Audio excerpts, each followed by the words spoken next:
generates with us a lot of excitement and anticipation of the future of this collaboration. Therefore, we're happy and characterized and honored that we were able to take advantage of his presence, his visit in Israel at this time to establish this conference for the day. And I will ask Professor Geller to come forward.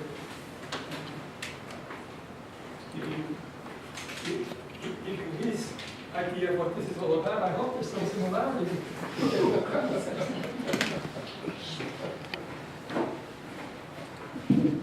Thank you very much, Shama. 2 years ago, when I first moved to Berlin, and I knew I wanted to apply for this project from the European Research Council, I went along to my colleague Bar-Ilan, and I said, who should I contact in Israel to have part of the project being in Israel to work on therapeutic medicine? She said, there's only one person who can do this, and that's Shama Friedman. And today is the first material result of this conversation that we had so many years ago. And thank you very much for your comments. And also, there will be some of the things you said about surgery will also be reflected in the remarks I made later on. Now, actually, I'm here representing not one project, but two. The first project is the European Research Council Advanced Grants, which is concentrating on Babylonian medicine, both in cuneiform and in the Babylonian medicine as it appears in the Talmud.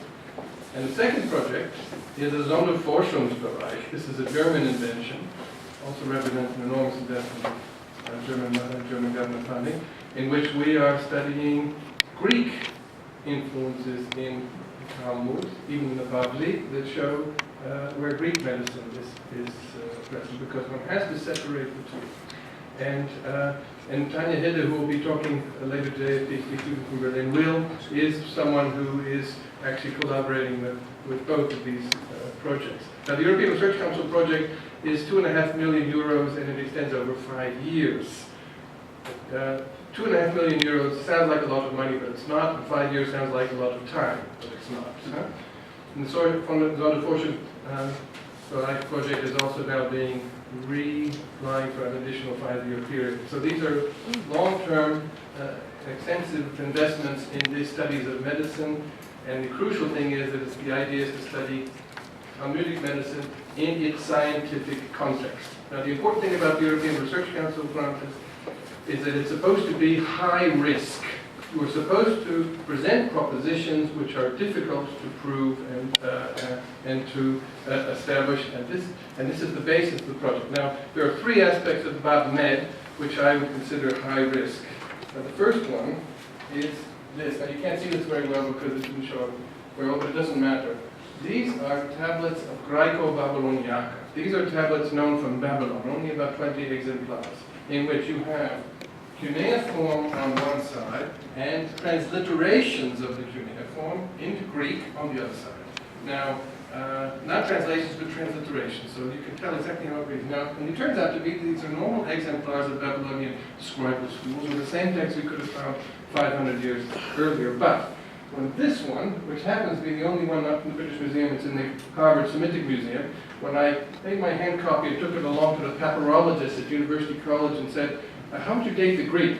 They looked and said, well, it's very late, huh? It's 2nd, 3rd century AD, is what they said to me. And I was completely shocked by this because I was expecting 1st century BCE as normal dating. And that already clues me into the fact that the first proposition that I was putting forward is that the cuneiform lasted much longer than we imagined. It's very hard to kill off a language. 3,000-year-old language, much older than any European language.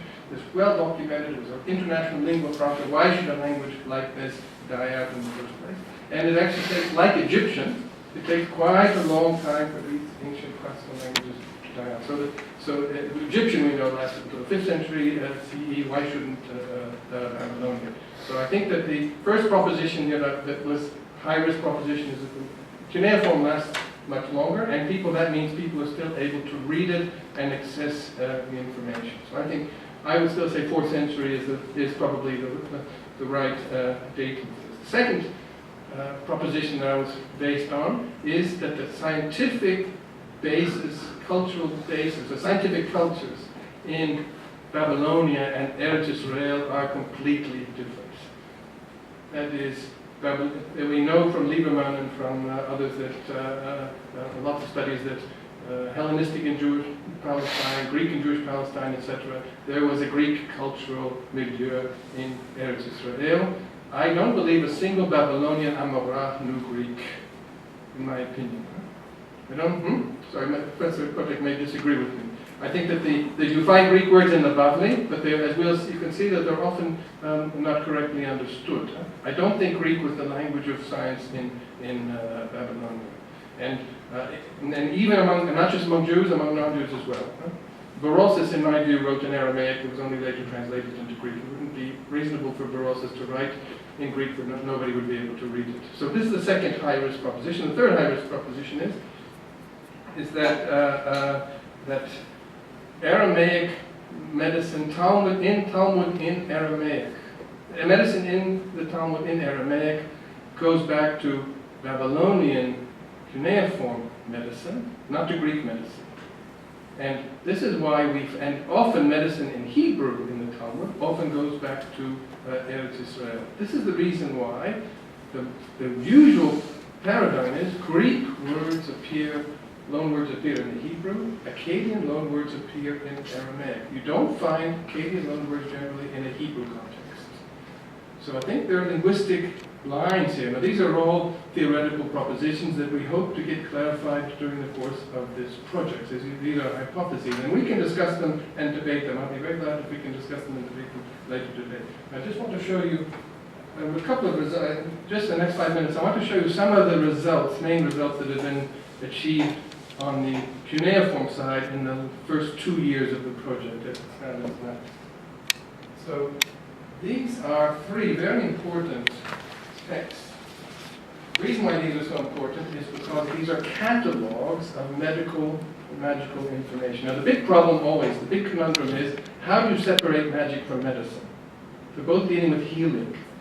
Did the ancients put them together and not consider that there was any great difference, or did they differentiate, distinguish clearly between these genres? And it's a debated problem back and forth. Is medicine rational? Is it irrational? Oh, this has been going on for a very long time. Now I think we can begin to solve this problem by this recent discoveries of the last 2 years in our BABMED team.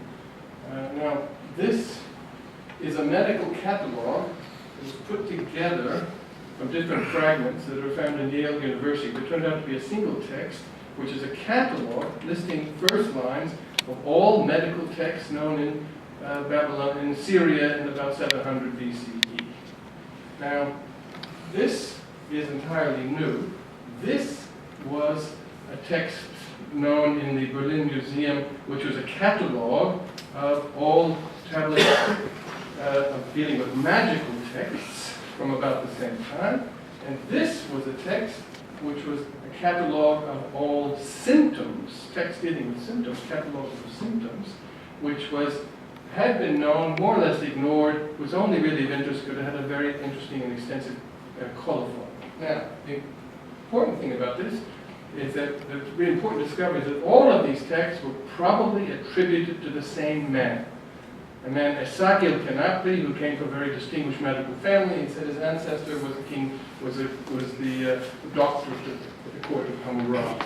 Although he lived in about 1100 BCE, but these texts all come from around 700. Now, why is that important?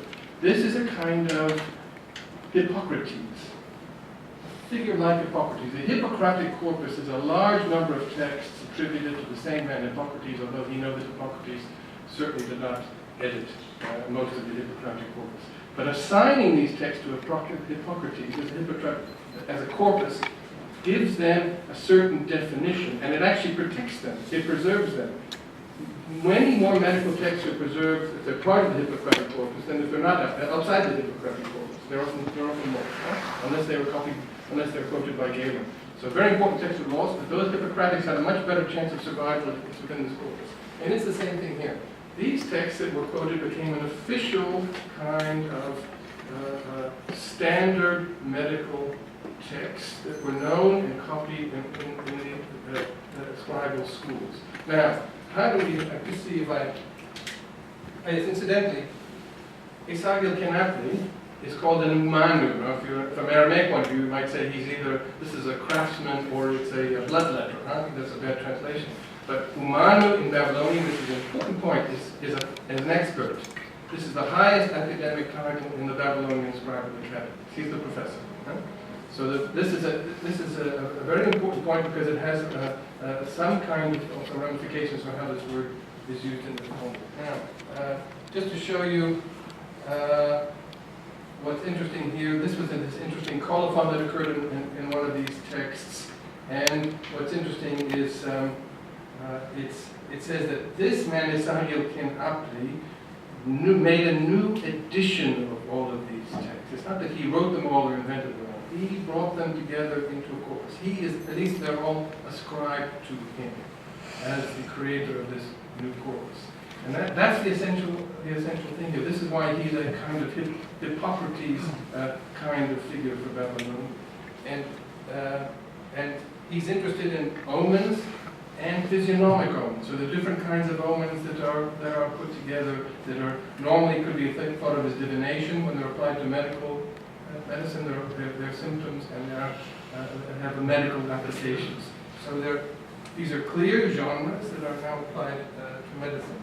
So there's no point in going through the rest of these because